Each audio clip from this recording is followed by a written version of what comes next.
I'm here with Jerry Yanover, who's very well known on Parliament Hill. His 40 years of experience as a Liberal strategist has earned him the reputation of elder statesman.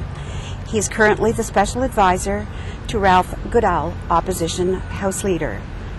Mr. Yanover, today will you share a little bit of yourself with us and tell us some of your favorite places in Ottawa to go and your favorite sports and your infamous dog named Blues? Well, I've been here since I finished university. I studied political science, and I was active politically and known to some of the Ottawa players, and I was asked to come to work for the then government House Leader Donald MacDonald because of some of the work I've been doing in parliamentary affairs, and also because of some of my political experience as a very young fellow at the time. And I intended to be here for a few years, and it's turned into, as you said, almost 40. In Ottawa, of course, it's changed over the years. When I first came here, it was really just a large, small town. People tended to entertain at home. There weren't a lot of restaurants and interesting clubs to go to. All of that has changed over the years, and now the dining scene in Ottawa and Gatineau is really quite good, as it should be for a community of more than 1 million. But my own lifestyle is not one of great excitement. Frankly, my favorite activity, at least in the spring and summer, is to go to baseball games with the Ottawa Lynx. As for my little dog, he came to live with me 7 years ago, and he's the boss in the household. He's a Norwich Terrier, which is particularly bright and determined little dog, and he has expectations that I try to live up to. That's great. I heard of an experience that you had. You cut a class when you were about 16 and came here to Ottawa to meet the Prime Minister, you thought, and actually knocked on the door and said you wanted to meet him, and in fact did. What happened? we had two experiences. One of them was we decided we wanted to meet the Prime Minister, and we knocked on the door, and the man who was appointment secretary to Mr. Pearson was a fellow named Jim Coots, who later went on to become a very famous backroom boy, if I can use that expression. And he said, well, come back at 2 o'clock. And we came back at 2 o'clock, and by golly, we were able to shake Mr. Pearson's hand, have a 2 or 3 minute conversation. We also decided we wanted to meet the then leader of the opposition. And we knocked on Mr. Diefenbaker's door, and his secretary, a fabulous lady named Bunny Pound, who stayed with him right to the end, said come back after question period. And we came back after question period, and we ended up spending more than an hour just chatting with Mr. Diefenbaker. It was a tremendous experience for a couple of high school kids. And I guess during the next 4 years, as you prepared yourself as in a career in politics, specifically Liberal politics, what enticed you then to come to Parliament, and who enticed you? Well, I had been fascinated by parliamentary affairs, and when I was studying political science, I tended to specialize in things relating to how Parliament worked and how it should work and that sort of thing. So I developed an academic interest in it. I was able to get a summer job after first year university as a tour guide on the Hill, which whetted my appetite for it. And I worked a couple of summers while I was an undergraduate for a cabinet minister who was my own MP. And then I thought I would stick to academe. And just about the time I had to make up my mind about, I was in graduate school and I had to make up my mind about continuing or whatever, I had a phone call from Donald MacDonald, who was the government House Leader at the time. And he wanted to hire a youngish person who knew something about Parliament, but who also knew something about Ontario politics, which he was responsible for in Mr. Trudeau's cabinet, and somebody had given him my name. And so I thought, well, this is an interesting opportunity, and I pursued it. And one thing led to another, and I never did leave Ottawa. I continued with Liberal House Leaders all the way through. Ever since. Yes. And what is a typical day like for you as an advisor? And did it take very long to become comfortable with that role? Well, of course, when I started, staffs were very small, and you'd certainly be in the office by well before 9 o'clock, and usually be there well into the evening, because there was not only the dealing with parliamentarians and so on, there was paperwork, correspondence, and that sort of thing, and the hours were long, but when you're young, you don't mind that sort of thing. You had a passion for it. That's anyway. right. Now these days, of course, I'm actually semi-retired, and so my hours are a good deal shorter. And these days, I come in early in the morning, but once the day is set, I'm free to do other things, and usually I do. But although if there's something that requires some help from me, I'm there. I see. What is the method that you use to reach a chord with other strategists when you sit down and work through? Well, of course, if you're talking about people on the same side, it's not very difficult.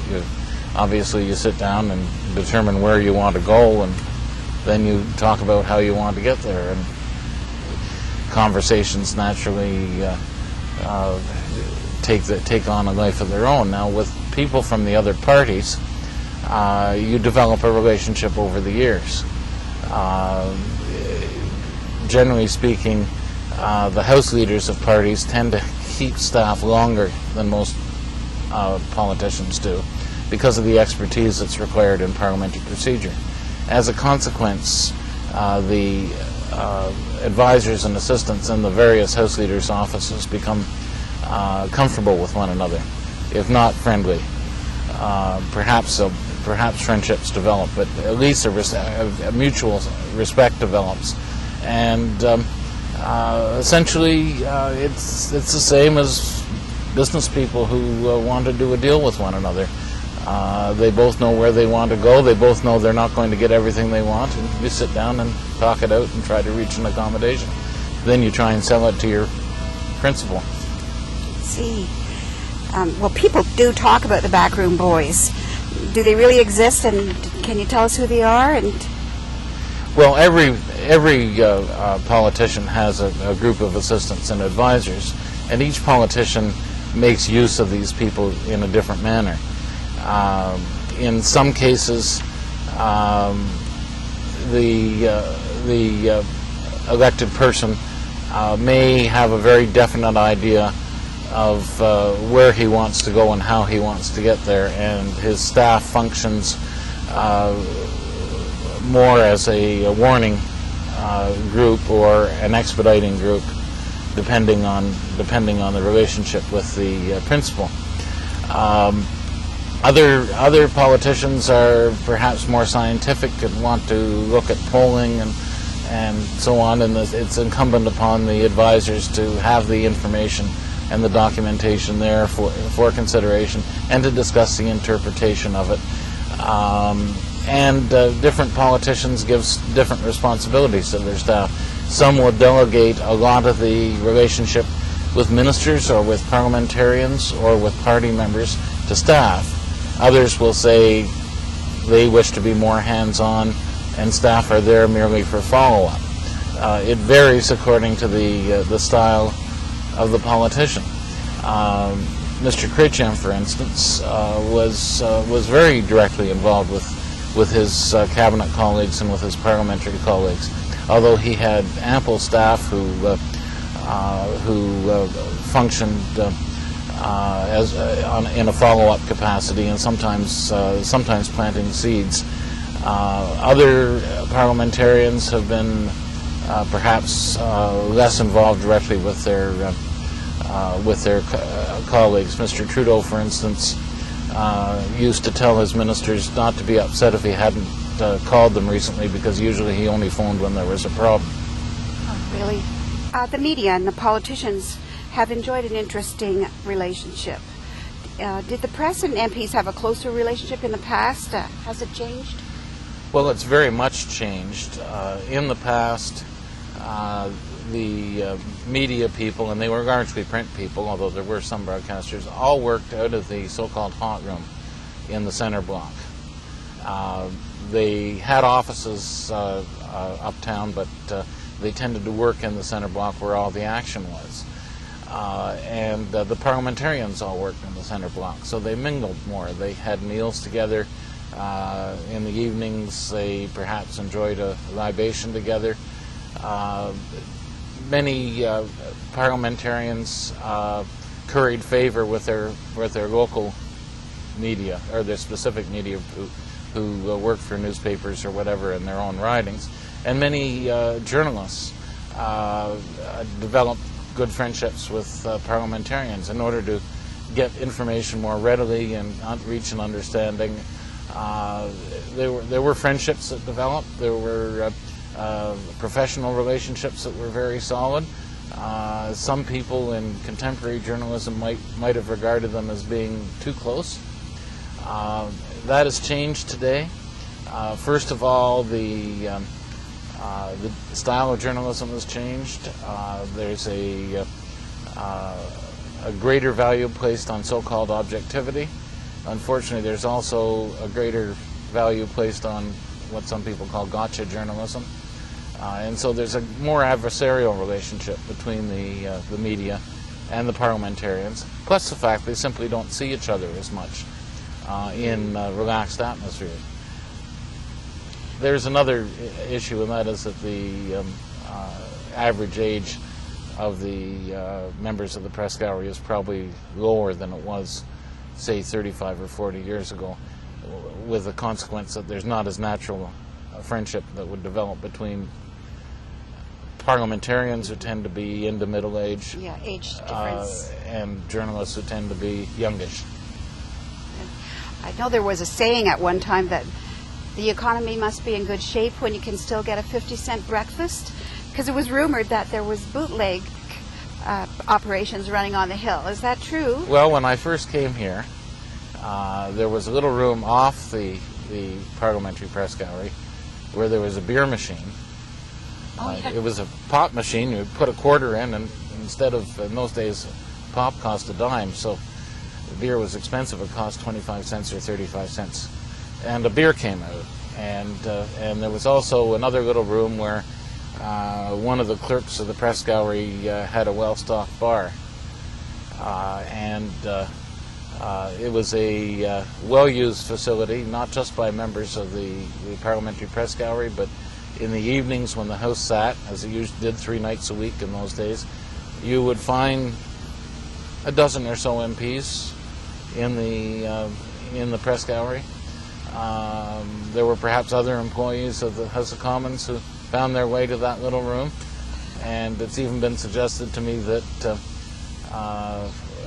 a much more strict sergeant-at-arms in later years had to become very aggressive to persuade some of his staff not to use the facilities in the press gallery. That all changed. First of all, lifestyles changed. People simply don't drink as much as they did 40 years ago. Secondly, most of the journalists work in their offices, in office buildings on Spark Street or Queen Street or whatever, so they're not in the building as much. As far as I know, the little bar is gone and the beer machine is gone, which may be a good thing or perhaps not. Nostalgia, right? Can you tell us which prime ministers were involved? There were circumstances surrounding a Shakespeare quote, which is famous: "Politics makes strange bedfellows." In 1977, when the Queen was celebrating her 25th Jubilee on the throne, all of her prime ministers and former prime ministers were invited to the celebration. And Mr. Diefenbaker was the only living former Canadian prime minister, and he agreed that he would go. As a great admirer of the monarchy, it was natural. And in those days, the Canadian Forces VIP jets were Boeing 707s, and when they put in the bulkhead to create a private room at the front of the plane, they had 2 small beds. The people in state protocol decided that since Mr. Diefenbaker was a conservative, he obviously couldn't fly with the Liberal Prime Minister, Mr. Trudeau, and so they put him on the Governor General's plane.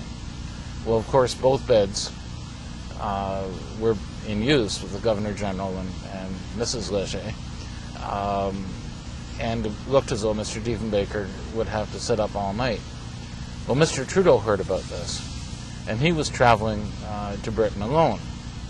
So he picked up the phone and called Diefenbaker personally and insisted that he had to come in his plane so at least he could sleep on the overnight flight and not have to sit up.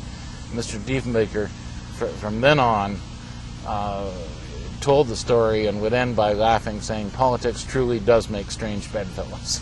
That's a great story. As your formal training wasn't actually in journalism, when was your earliest experience with the press? Well, when I first came to Ottawa, I may have met 1 or 2 of the younger members of the press gallery, but it was merely, a social thing. You might have sit next to them in the cafeteria or something like that. But in 1970, when Mr. McKechnie became the government House Leader, he told me that I was going to be responsible for dealing with the media. He felt it was a natural thing since I was the hands-on person in House business. I was obviously the person who could answer questions about what was going to come up in the House and how things were being handled. I was a bit intimidated since I had no experience at all, and I sought advice from Joyce Fairburn, who had just begun as legislative assistant to Mr. Trudeau, and Joyce, now Senator Fairburn, had her career in the press gallery with FP and UPI and a number of organizations. So I asked her what advice she had for me, and she gave me a 2-word piece of advice: never lie. And the reasoning was very simple. If you lie once and you get caught, nobody believes anything you say after that. Now, how did I meet the press people? Quite frankly, a couple of my colleagues in the office who had been journalists in earlier stages of life arranged social meetings with some of the senior people in the parliamentary press gallery. And after that, word filtered around the hot room on the Hill that I was the guy that you called in McKechnie's office to get the information. In those days, as I say, almost everybody worked out of the hot room, and so there was this communication between journalists. I don't think you could do that today. Simply, first of all, social relationships don't work as well because of the changed relationship, and the second thing is they're all working in their own offices, so word doesn't go out. That's true, and of course, even the newspapers have changed location. It was easier when people were working right on Spark Street, and well, that's right. The National Press Club was a great meeting place for journalists and for parliamentarians and for other people involved in relationships with the media. Well, one of the Ottawa newspapers closed, the other one moved to the suburbs. The hours of the sitting of the House changed, so people weren't downtown in the evenings as much anymore, and the opportunity for intermingling simply diminished. Could you give us an assessment of Stéphane Dion's leadership to date? Well, of course, when you become leader of the opposition, no matter what your experience, it's a totally new thing. Parliamentarians, like people generally, want to be positive, and it's necessary for the leader of the opposition to be negative. It's a bit like being the defense attorney in a criminal trial. Your job is to force the Crown, and in the case of Parliament that means the government, to prove its case beyond a reasonable doubt. And therefore you have to be a very determined, very focused critic. And it's something that one learns over time. Mr. Dion has been there for 6 months, and I think everybody would would say he's much better at it now than he was when he started.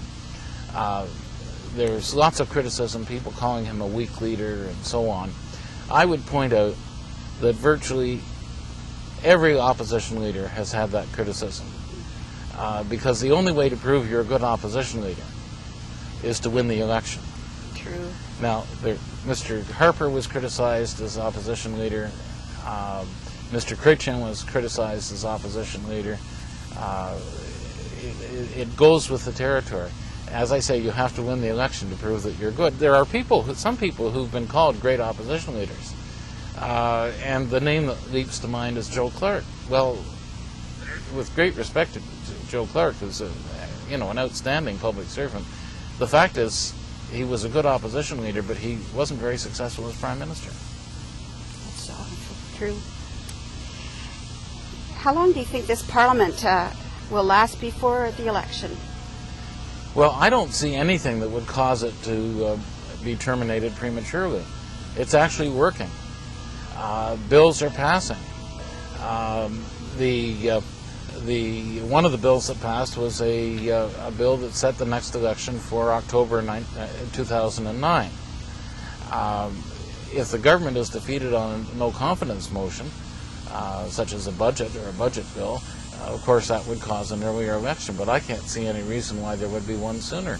At the moment, the government has discovered that it can compromise with parties in the House in order to get legislation through. That's obviously what the people of the country wanted when they elected a minority government. And there are many people, including myself, who believe if there was a new election, we'd merely have another minority government anyway. So I see no reason why Parliament can't continue until the date that the legislation establishes, October 2009. At times there have been major differences of opinion between our prime ministers and other world leaders. In general, are there protocols to follow in this circumstance? Generally speaking, world leaders tend to be polite with each other, although sometimes frank in that politeness. The official exchanges tend to be expressed in very diplomatic language. You really find out that there's disagreement from their staff who do the spinning after a meeting. That is when you hear that there's been a disagreement, or that one doesn't like the other, or that one really likes the other. That's where the journalists get their color. There have been occasions when people have been very undiplomatic with one another. There's a famous story about Mr. Pearson going to Philadelphia and making a speech criticizing the Vietnam War, and then President Johnson called him to his summer place at Camp David, and apparently grabbed him by the lapel and spoke to him in four-letter words. Really?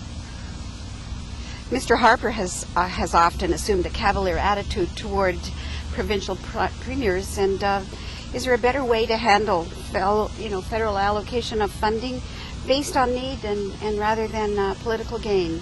I think we have to recognize that there's always been friction between the federal government and the provincial government. It started in 1867 with Confederation, and it will continue forever, because there are divided jurisdictions and there are divided responsibilities. And at one time, the federal government didn't have the tax resources it needed to do what the people expected it. And in recent years, the provinces have been complaining that they don't have the tax resources. There's no doubt that it's far preferable for the tone of dialogue between the federal government and the provinces to be civil, certainly more civil than it's been between Mr. Harper and some of the provincial premiers in the last year or two. Every government comes into office saying they're going to give the provinces a fair deal, and within a couple of years the provinces are complaining. I think, though, it's not unfair of the people to expect both the federal prime minister and the provincial premiers to conduct themselves in a civil fashion. You've been the personal advisor to so many historic leaders. What are some of your favorite memories? Well, this is a difficult question, really, to answer. I think the proclamation of the patriation of the Constitution in 1982 was very exciting because there was the Queen actually signed the proclamation. There was a huge gathering on the Hill. Everybody who was anybody in the country, with certain exceptions, was there and celebrating. That certainly sticks in the mind. There are other occasions, sometimes a great speech in the House. Mr. Trudeau gave a tremendous speech in the House of Commons during the budget debate in 1974, and the opposition defeated the government a couple days later, and that's when he went into the famous gunslinger election. But his speech in the House was really the opening of that campaign. That was his great comeback election. Certainly it was dramatic to see the debate on the implementation of the War Measures Act during the October crisis in 1970, when people with some justification thought the future of their country was at stake. And on a lighter note, can you tell us about the secret stairway Alexander Mackenzie built from his office, and what was the purpose of it? Well, Mackenzie, in addition to being Prime Minister, was his own Minister of Public Works. And he finished the West Block by building the tower on the west side of the West Block, which is called the Mackenzie Tower. And he put his own office on the 3rd floor in that tower. And he had a problem, and that was, in those days, people who wanted contracts lined up outside the office of the Minister of Public Works. And he couldn't come in the morning or go home in the evening without importuning contractors wanting to speak with him, and he found this extremely disconcerting. And so when he designed his office, he put in a corner of the tower a winding staircase that went down to the ground level. And that was his escape. And he was able to use that to go into the office in the morning and to leave in the evening. He had the great advantage that in those days the area where the Supreme Court is now was actually a very nice residential district, and his home was in that area. And so he could just go down the hill and avoid people altogether. That staircase is still there. It was used in 1968 by Mr. Trudeau, who had that office as Minister of Justice. When he became Prime Minister, he wanted to go to Government House to get a dissolution of Parliament. The press were lined up out in the hall, and he wanted to avoid them. So he used the staircase to go down to his car and to go out to Government House. The interesting thing about that staircase is that when Mr. James Sinclair was Minister of Fisheries, he had that office. And his children used to play on the secret staircase. And one of them, of course, was the future Mrs. Trudeau. Margaret? Yes. Really? Well, you really have so many stories to share, and I do thank you. We've really enjoyed you. It's been a pleasure interviewing you. Thank you very much.